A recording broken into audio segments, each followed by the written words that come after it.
तो इसलिए उसमें एक ईवी थी और एक जो राज्यसभा में उप सभापति हैं हरिवंश जी, वो कल मीटिंग में नहीं आए थे, वो एकमात्र थे जो नहीं आए थे।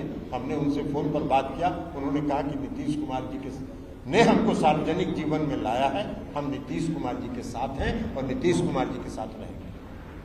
तो दो हो गए और दो लोग चले गए उधर, एगो राष्ट्रपति के पत्रकार सलाहकार हो गए, हाँ एगो तो टोटल एजेंटे हो गए, उनके टोटल एजेंट हो गए। तो ये स्थिति थी। तो इसलिए आज है। अब एक हम देख रहे थे कि सुशील मोदी जी का भी कुछ बयान था, सुशील मोदी भी कुछ बोल रहे हैं। भाई देखिए, सुशील मोदी जी नीतीश जी के मित्र हैं, हम सुशील मोदी जी पर कुछ बोलना नहीं चाहते, इसलिए कि सुशील मोदी जी नीतीश जी से उनका अच्छा संबंध था। इसकी सजा उनको दिया भारतीय जनता पार्टी, वो रोड पर बेचारे उनको रख दिया। तो अब ये सब कुछ बोल बाल के अगर फिर से उनका रिहैबिलिटेशन अगर हो जाता है तो हम लोग को कोई दिक्कत नहीं है, वो कुछ बोल के रिहैबिलिटेशन अपना करा लें। लेकिन जो कुछ उन्होंने कहा है सफेद झूठ है। और रविशंकर प्रसाद बेचारे कुछ बोल रहे हैं, वो भी बेरोजगार हैं आजकल, सरकार में थे, मंत्री थे, ड्रॉप हो गए, मंत्री से ड्रॉप हो गए, तो अब कुछ बोल रहे हैं। तो अब 2 साल बचा है, कहीं फिर एक आध चांस लग जाए 2-4-6 महीना के लिए, तो इसलिए वो प्रयास में है। तो उनके प्रति भी हमारी सहानुभूति है, सुशील जी के प्रति हमारी सहानुभूति है।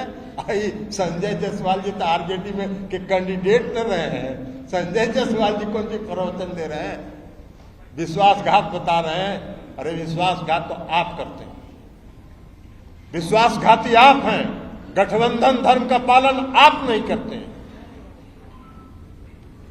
तो इसलिए ये सब बात साफ रिकॉर्ड पर आ जाना चाहिए कि वो गलत है और नीतीश कुमार जी ने जो फैसला लिया है वो अपनी पार्टी के नेताओं के, पार्टी के कार्यकर्ताओं के की भावना के अनुरूप उन्होंने यह फैसला लिया। देखिए, पहला सवाल आपका क्या था, 2022 तक क्यों वेट किए? इसलिए कि नीतीश कुमार जी का स्वभाव, और मनीष जी आप भी नीतीश कुमार जी को बहुत नजदीक से जानते हैं, नीतीश कुमार जी का स्वभाव है कि किसी चीज को जब तक बर्दाश्त करने की उनकी क्षमता होती है तब तक वो बर्दाश्त करते हैं। लगातार अपमान किया जा रहा था, ये छुट भैया नेता लोग रोज बयान देते रहते, मेरी कृपा से बने हैं, हम बड़े भाई हैं, कोई कह रहा है हम क्षेत्रीय दल का अस्तित्व मिटा देंगे, कोई कुछ बोल रहा है, और कोई आके बोल रहा है कि 2024 में 2025 में हम इनके नेतृत्व में रहेंगे। अरे तो कथनी और करनी दोनों में अगर एक रूपता नहीं रहेगी तो उसका परिणाम तो वही होगा जो आज हो। दूसरी बात आपने कहा सुशील मोदी जी उपराष्ट्रपति, अरे काहे का उपराष्ट्रपति नीतीश कुमार जी?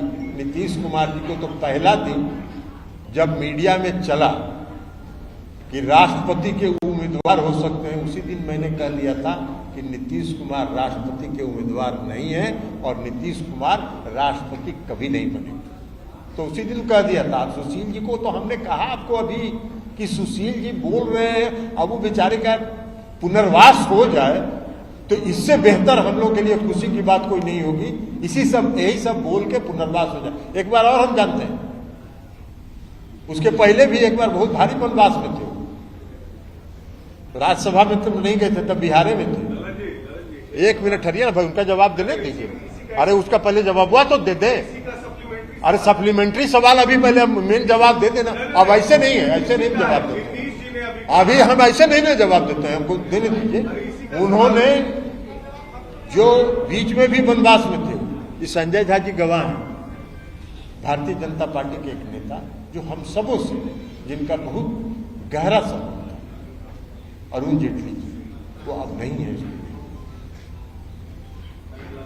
और अरुण जी ने, हम और संजय झा दोनों थे, अरुण जी ने कहा एक दिन,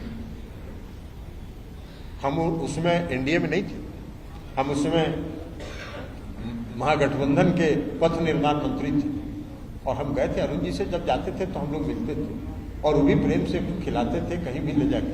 तो अरुण जी ने कहा कि यार सुशील अपना दोस्त है, उससे कोई बात नहीं करता है, यहाँ फोन करता है। हमने उसको कुछ कुछ दे के और उसको फिर से पुनर्स्थापित करने में हमने योगदान किया, हमका बहुत अच्छा काम किया।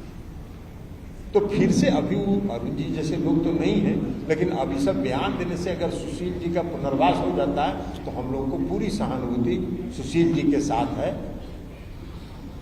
इसलिए उसमें कोई दिक्कत नहीं। और लास्ट क्वेश्चन क्या था? विधायकों को तोड़ने का कोई ऐसा विधायकों को, हमारे विधायकों को कोई नहीं तोड़ पाएगा। एक बात बता देते हैं, हमारे विधायकों को कोई तोड़ नहीं पाएगा। प्रयास तो राष्ट्रीय जनता दल पर कल कर रहे थे, आपका तो कुछ कुछ संबंध सब जगह है, मनीष जी पता लगा लीजिए। राष्ट्रीय जनता दल के लोगों को फोन कर रहे थे कि भाई रुक जाओ, किसी तरह 3-4 दिन रुक जाओ। तो ये सब काम वो लोग उधर करते हैं, इधर कोई उनका एजेंटे अब नहीं बचा। एक एक वो एजेंट था जिसको नीतीश कुमार जी पहचान लिए और विदा कर दिए, बेटिकट कर दिए। अब तो बेटिकट कर दिए तो अब कहाँ उनका कौन एजेंट यहाँ बचा है जिससे वो प्रयास करते? बोलिए अब आप। और इनकम टैक्स, सीबीआई और ईडी से हम लोग को क्या लेटर लगेगा? हम लोग कोई कंपनी चलाते हैं? हम लोग कोई कंपनी चलाते हैं कि मनी लॉन्ड्रिंग करते हैं? जितना ही भी सीबीआई या ईडी लगाना है लगा लें, हम लोग को कोई फर्क नहीं पड़ता है।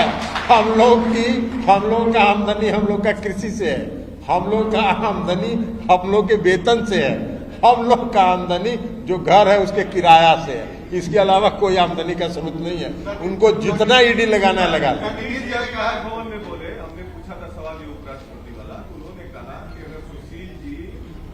नहीं किया गया होता, मिनिस्टर बनाया गया होता कि अपने पार्टनर थे, तो ये नौबत नहीं आती। भाजपा जदयू एक ट्रैक रहता। ठीक कहा नीतीश जी ने, ठीक कहा। इसलिए कि भारतीय जनता पार्टी का ये भी एक साजिश था कि पुराने जितने लोग थे उस सबको हटा दो। भारतीय जनता पार्टी के पुराने लोग में नंदकिशोर जी, सुशील जी, सबको विदा कर दो और नया लोगों को ले आओ, ताकि अनर्गल बयान सब नीतीश जी को के खिलाफ देता रहे। और वहां से हम लोग कहें कि देखिए हम लोग 2024 में भी और 2025 में भी नीतीश कुमार के नेतृत्व में चुनाव लड़ेंगे। और इधर कह दिया कि देते रहो, तुम लोग जारी रहो।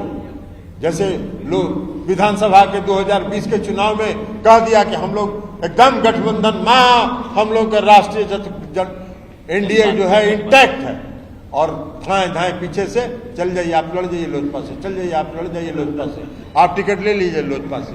ये सब काम करते रहे। आज ऐसी चुनाव सब हार गया लोजपा से।